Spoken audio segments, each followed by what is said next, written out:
Hello and welcome to Becoming Your 2.0 podcast. My name is Adam H. Mortimer. And I'm Damon K. Casabar, and we are declaring an all-out war on our limiting beliefs and our shadow self. So if you're ready to overcome the things that have held you back, stop being stuck, and take your 2.0, the highest version of you, to the next level, join us on today's discussion. We're excited to have you here.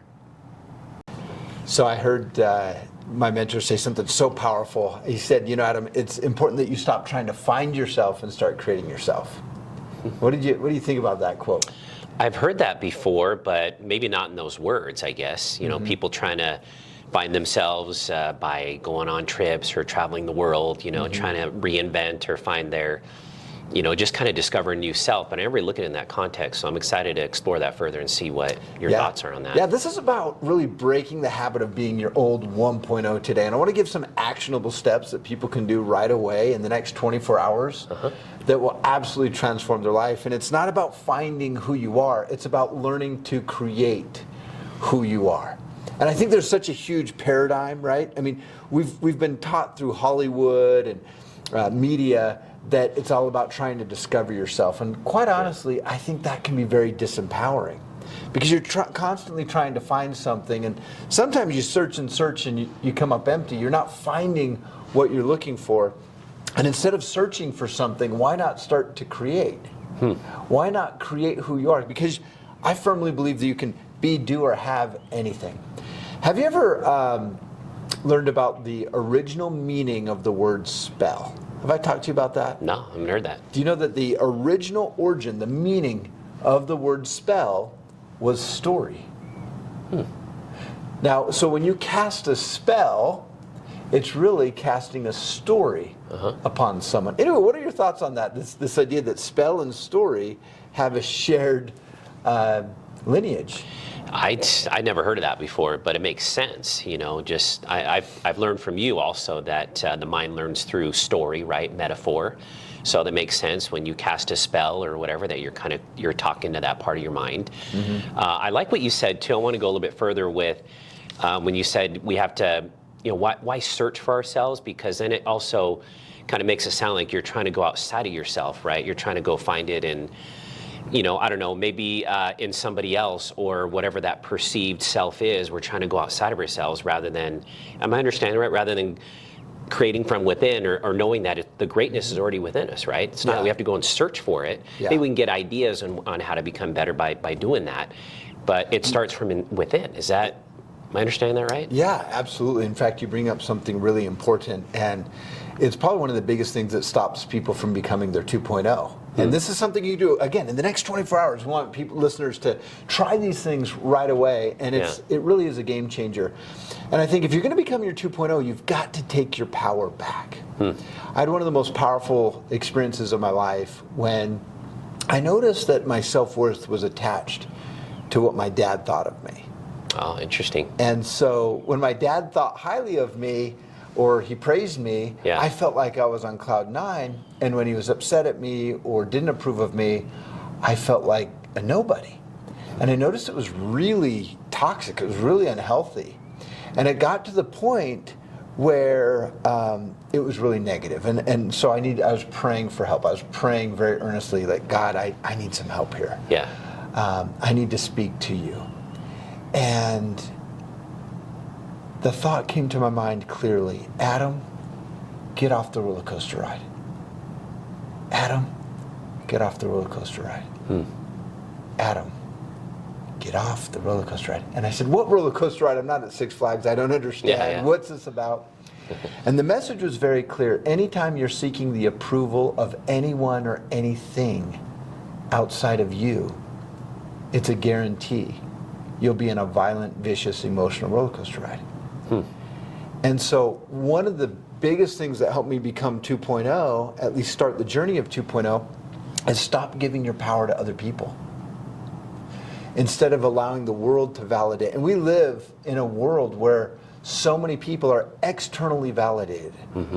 It's the likes and the, how many followers do I have and how much this do I have and do I have the nice house or the car or all of these external things. And the big problem with that is how fast can all of that go away?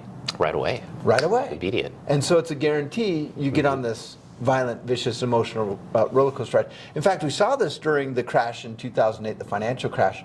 Look at how many financial advisors committed suicide. Wow.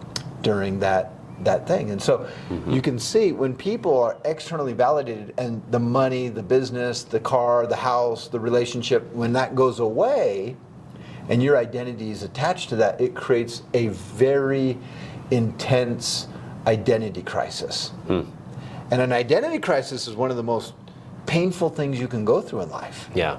You know, we call it the dark night of the soul. When things get peeled back and you go, who am I? And we notice this often with mothers that become empty nesters. You know, they invest all their time and energy into kids, and then once the kids are grown and taking care of themselves, they get into that uncomfortable crisis of identity. So I wanted to share some pointers and some ideas, and I want to get your thoughts on this as well. But what are some things that people can do right now to shift from their 1.0 over into their 2.0?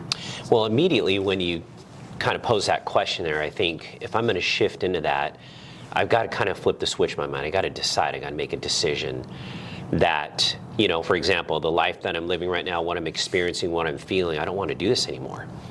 You know, so it's almost like you have to make this internal decision to stop. It doesn't mean you don't deal with it. It just means like, okay, I know that this is not the path I want to go down, so I've got to be open to change.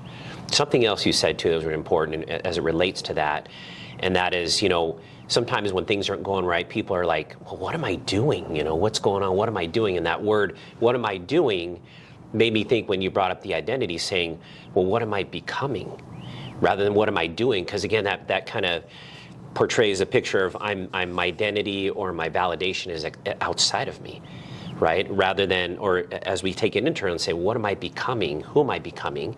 And we start to ask those questions, wouldn't that open up the mind to kind of say, yeah, I need to start looking at this and exploring it further? Absolutely. And I love that.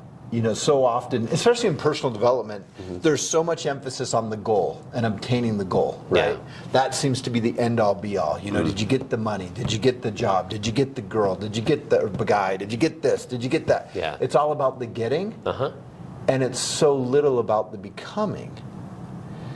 Yet, the fact is, we know that identity is a key driver of human behavior. And how do we know that? A quick thought experiment. Let's imagine that you're the president of the United States of America. How many of your thoughts and behaviors would that belief influence? All of them. All of them. And everybody tells me this. Everybody seems to know the answer that, well, all of them are going to be influenced by identity. So the powerful question is, how much of your day to day did you spend working on identity? If it's influencing all of them, what percentage of your day should be focused on who you're becoming instead of what you're trying to obtain? Yeah. Well, that makes me think, so what do you do then? Are there triggers? Are there things you can do to kind of stop and say, am I in my 2.0 version? You know, because you go about your day, and oftentimes if you're in a job or a business or whatever it is that requires, again, for you to kind of, you brought up the analogy of the roller coaster. You jump on the roller coaster and it's like, I'm reactionary all the time. So knowing that I'm in that environment, what are some things that I can do to get myself back into 2.0? Almost like a flip the switch type of thing. Maybe that's not, you know, realistic to expect that, but something along those lines. What would you do? I do think it realistically can be done, but you're going to need a reminder. Okay. Because I'm gonna make a quote, and I want to get your thoughts on it. Yeah. The fish rarely recognizes the water it's swimming in. What does that mean when you hear that? To you? Like the fish doesn't know any better until you, I don't know, I guess until you introduce that there's water around you or something like that. Okay. Kind of my thought on that. So your 1.0 is the water. Okay. It's your habits. It's your old identity. You're so used to living in that. Yeah. Nobody's really going to question it. And so you have to get really curious about the water, about your state of consciousness, about your thoughts, about your behaviors, and start to really question, are these 1.0 thoughts and behaviors and feelings, or are these my 2.0? And so for me, the only real solution to that is you got to have a reminder. And you can have a reminder go off at least once an hour. You know, I'm creating an app called A Monk in My Pocket, as you know. Yeah, I love that. And that's going to be available shortly on the App Store. But that's a powerful tool that you can use. It's going to have a little check-in reminder that says, hey, are you showing up as your 1.0 or 2.0? Thoughts, feelings, behaviors, and you'll be able to rate that. And then over time, you'll start to see progression, and you'll start to be able to rate it, and little by little, you start to condition that 2.0. So I think that's huge awareness, right? And being in the moment, and being able to ask those questions. If you can do that, you're 99% ahead of everybody else. That simple thing. Just set a reminder and focus on those big things. But I look at three core things that need to happen in order to become the 2.0. Number one is remove the curse and the spell that you've cast upon yourself. Remember, spell, like the story or whatever. The story. Yeah, they were playing. So question the story. Okay. What is the story you've told yourself that is giving strength to your 1.0 identity? Yeah. You know, I just talked to a client today who, she got on the phone and said, Adam, I just have a really bad lack of focus, and I've had a bad lack of focus my whole life, and I've been working with a therapist for the last 20 years. And I said, okay, well, how has it improved over those 20 years working with the therapist? And she said, well, I started out as a 3 and I'm still a 3. And I said, well, fire your therapist. I mean, if you haven't made progress, you should. Yeah. Why are you you can't do the same thing over and over and expect things to change. Okay, and then I said, well, do you like any movies? She goes, oh, I love movies. I said, okay, and how engaged are you when you sit and watch a movie? She goes, oh, I'm so engaged that I can't even hear people talk. And I said, well, that's interesting. That's what we call hyperfocus, right? When you're so focused that you can't even hear the outside world, right? Yeah. That's a really great skill to have. And I said, so it sounds like you're a pretty focused person. You see what I'm doing there? Yeah. Reframe that and start to challenge the belief, because she has this belief that, well, I'm just not focused. Well, the truth is she's focused. It just depends on whether or not she's interested in the topic. Yeah, that makes sense. And so that identity that she had started to crumble.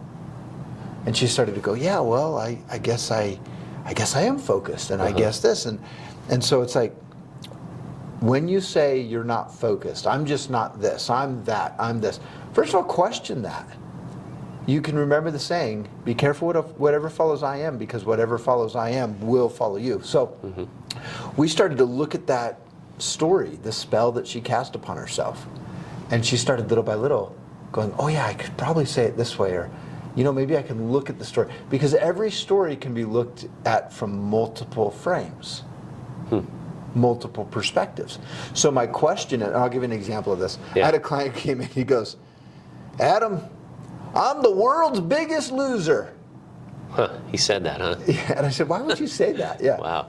And he goes, well, my wife left me, and it just made me feel like the world's biggest loser. And I said, oh, can you tell me more about it? He goes, yeah, well, she left me and she married my best friend. And that just made me feel like a nobody. Yeah. And I said, well, does the possibility exist that you were such a fantastic lover that the moment your wife left you, it left such a void in her heart, she had to go out and fill it with someone else? He goes, well, Adam, that's possible, but it's not very probable. And I said, well, who's choosing your beliefs? He said, well, I am. I said, then why not give yourself the benefit of the doubt? And the phone got really quiet, and he goes, you can do that? It's like, I love it. Give yourself freaking permission to do something outside of the box. Yeah. Yes, you can do that. You don't have to continue to see yourself the same way that everybody else in the world told you to see yourself. Right. Because that's just conditioning. And it just makes you think, like, where did you get that belief from? Right. Until you question that, right, and say, well, where did I get that belief from? And then you just stop and think, and then you can start to remember, okay, maybe I got it from here or there. And is that part of the process of becoming your 2.0? Yes, that's questioning sort of the trigger, water. I guess. Yeah. Okay. You're questioning the water you're swimming in. You're questioning the reality, the VR headset you're looking through, your version of reality, and you start to question things. So I think a huge part of it is question everything. Start picking it apart. Yeah. Is that 1.0 thinking or is that 2.0 thinking? Yeah. I caught a 1.0 thinking the other day. For my whole life, I thought, well, I'm just bad at chess. Chess is for smart people, and I'm not that smart, and this and that. And I noticed that program coming up, and I said, well, wait a minute. Is that 1.0 or 2.0? Well, 2.0 would say, why don't you hire a chess coach? Why don't you learn the rules? Why don't you do this? And so anyway, I hired a chess coach, and so I started practicing. I started challenging that belief, and now I know what developing the knight means, and I know what castling means, king side and queen side, and I know how to take alleys and lanes and pin pieces against the king, and all these different things that I didn't know before. Why? Because I was stuck in a story. I was stuck in the spell that I cast that kept me stuck in my 1.0. Huh. So that means then, if it's a story, right, and we're hearing that all the time and we're not questioning it, it's almost as if you're allowing it in your subconscious, right? As if that story becomes stronger and stronger. Would it make sense to say that that's what we've kind of looked at and said, that's our identity? Maybe we didn't use those words, but we've attached an identity to that, so to speak. Yeah. And it could be years, right, of conditioning or storytelling, if you want to call it that. And again, okay, let's look at it in that context, and Adam, somebody that says, well, this is the way I've been for 30 plus years. Just how I am. There's a lot of stuff you got to unbreak within me. What do you say to that person who has that story so compelling and strong? They've done it for 30 plus years or longer sometimes. How do you help somebody with that? Yeah, when they're so identified with it. Well, the first thing is if they're here and they're questioning, or usually people get to a point where they're experiencing so much pain in their life with their identity, their 1.0, that it's going to force a change. The reality is, most people don't want to question the water they're swimming in because pure honesty is painful. Brutal honesty. But to take the pain out of it, one thing I teach my students is, let's not look at this 1.0, 2.0 work as through the lens of guilt and shame and negativity. That's kind of the religious kind of filter sometimes we put everything through. I can see that. Well, this is bad and this is good. And why not just take a step back and look at it as data? All of these are just data points. And you simply have to ask, is this helping me or is this hurting me? Now, here's the thing, though. That's a good way you phrase that. Is it helping me or hurting me? Depends on the type of identity work you are doing, right? What version of yourself is maybe going to look at that and say, well, this is hurting me. And then I know, right? It's like, well, that's 1.0 thinking. Can I question that? Can I always like what you taught me this, like, can I suspend that belief for a little bit and put it on the shelf and look at some other viewpoints, other possibilities as a way to kind of, I don't know, that imagery in my mind when you taught that to me, thought, I'm gonna literally take this and put it on the shelf, and it's there, and now I can open up to other inspiration or other thoughts, right, that are better. One of my favorite children's books, and I think it was a Japanese author, and it was The Seven Blind Mice. Have you heard of this story? I don't think I've heard that one. It's one of my all-time favorites. So there's a mouse that runs up what he thought was a rope. And he comes back and tells everybody, guys, this is clearly a rope. Another one runs up a spear, what he thought was a spear. One ran up what he thought was pillars. And they're all convinced that their perspective is the right perspective. One said it was a desert. One said, no, it's two big fans, right? Well, the seventh mouse listened to all these perspectives and put it together and said, no, it's an elephant. And so sometimes, to your point, if you can take multiple perspectives, even just have one different viewpoint, the reality is there's millions of different ways you can look at stories or things that happen to you. And maybe instead of happening to me, things happen for me. That's a simple reframing and shift. But you start to look at these things differently and take a step back, and instead of quickly buying into this idea that, nope, I'm right, my perspective's right, and this is how it is, look at it from, is there another way I can look at this that would actually feed my 2.0 or cast a positive spell or a positive story in my life and break the curse in my life? Because flexibility of perspective is one of the fastest ways to break the habit of being your 1.0 and shifting into your 2.0. Interesting. Flexibility of perspective. I've never heard it that way before. Yeah. But that makes sense. You know, I mean, if we're not flexible, we're not malleable, right? We can't be changed. Or I always think of the, what is the book, Paulo Coelho, the Alchemist, and how you can be moldable and change, but that doesn't happen if you're kind of stuck in this, hey, this is the way it is, and you're attached to it so much. And to your point too, Adam, you brought up a good one in that it's pain. People are avoiding pain, right? So it's almost like an avoidance of what they kind of know they need to do, but they want to avoid it. They want to retreat back into the 1.0, right? Do you see that happening quite a bit? People avoiding, kind of avoidance of what they know they need to do, but it's too much work? Yeah. Oh, there's going to be avoidance, and there's going to be resistance, and I think it's really important that we normalize the resistance when it comes to this work, right? Okay, because so look normalizing at how, that. normalize it, because look at how much time you had as your 1.0. Your whole life. The conditioning, the patterns, all the evidence, right? Because the mind, through confirmation bias, will always find evidence to support your 1.0 identity. Okay. Does that make sense? That makes sense, yeah. It's always going to say, that. see, I'm right. That's the job of the mind. See, you're right. Look. See, Damon, this is who we are. See, Adam doesn't know what he's talking about. I know who I am, and I know. And if you get into that, just know, that's resistance, that's normal, and that simply means you're over the target.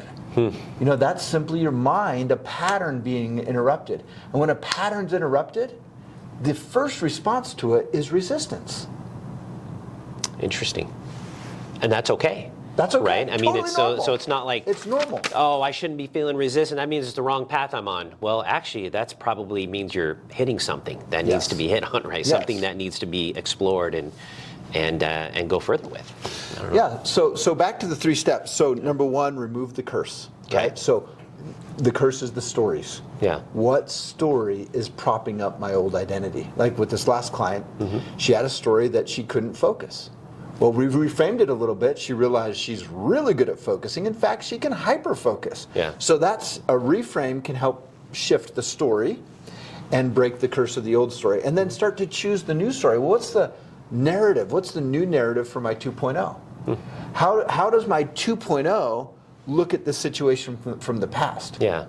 Does that make sense? So that's one of the fastest ways to cast the spell, because usually 1.0 will look at the stories through the lens of a victim, right? Oh, this happened to me. Oh, I can't believe this happened. Oh, I can't believe, everything's just happening to you. Where a 2.0 will look at it from the perspective of, no, this is happening for me. And so that little subtle shift can naturally start to change how you feel, how you think, and therefore how you behave. And then finally, step number 3 is to act as if. We've got to act in ways that are supporting that 2.0. Because if you don't act, the mind's not going to believe you. The mind's going to go, yeah, Damon, you're full of BS. Point. I don't believe you. And so we've got to act the part. And by doing that, that's going to make a big difference. And one of the challenges people come up with is say, well, Adam, I'm too old for this. I'm 65, I'm 70, I'm 80, I'm 85. Can I really shift my identity? My answer to that is yes, you can do this at any age. In fact, one of my all-time favorite students, he was a good old boy from Vietnam. He goes, Adam, back in Nam. And I go, okay, yeah, I'd love to hear those Vietnam stories. So I was like, he's like, I got a story for you. And I go, okay, what's that? He goes, well, I was back in the jungles of Vietnam, and I'm on my belly crawling through the grass, and I felt something bite me in the stomach. It felt like a snake. And I went, oh, what is that? And I felt something warm coming in my belly. And he goes, Adam, it's kind of funny. This is one of the details he shared with me. He goes, when you get shot in the belly, you ever drink hot chocolate? And I said, yeah. He goes, it kind of feels like that in your stomach. Because the blood, I know that's gruesome, but this is a detail that he told me. And I was like, okay, too much information. But anyway, so he's sharing this with me, and he goes, Adam, I just got to a point where I said I knew I was going to die. And so I got down in the grass, and I kind of curled up and made myself as comfortable as I could. I wasn't scared. I was just, little by little, I felt myself losing consciousness. And then I heard this noise, tick, tick, tick. And I said, what is that? Tick, tick, tick. And the thought came to my mind, look at your watch. I was like, why am I going to look at my watch? I'm dying. Yeah. It's like, look at your watch. So I looked at my watch, and the thought came to mind, do you see that second hand? In my half days, I said, yeah, I see it. Do you know what that means? No. It means you're still alive. So get up and live. So I think everybody who's looking at this going, Adam, I'm too old, I'm too this, I'm too that, I'm too that. Look at a watch and just tell me if you can see the second hand moving. Mm-hmm. And let that be a signal that there is still time. Mm-hmm. Today is your day to transform into your 2.0. And I'm going to be really clear, Damon, this is the hardest work you can possibly do. Yeah. Is the work of the 2.0, and you will face resistance every step of the way. But let me tell you, there's nothing more rewarding than when you really have the pleasure of becoming the person you were put here to be. Awesome. I love it. We hope you enjoyed today's episode. What was your top takeaway that you want to take into your week and apply and practice? So if you can pick at least one thing, we call this the 1% rule. Just get a little bit better today than you were yesterday. We can't wait to hear about your successes, and we'll see you on the next episode.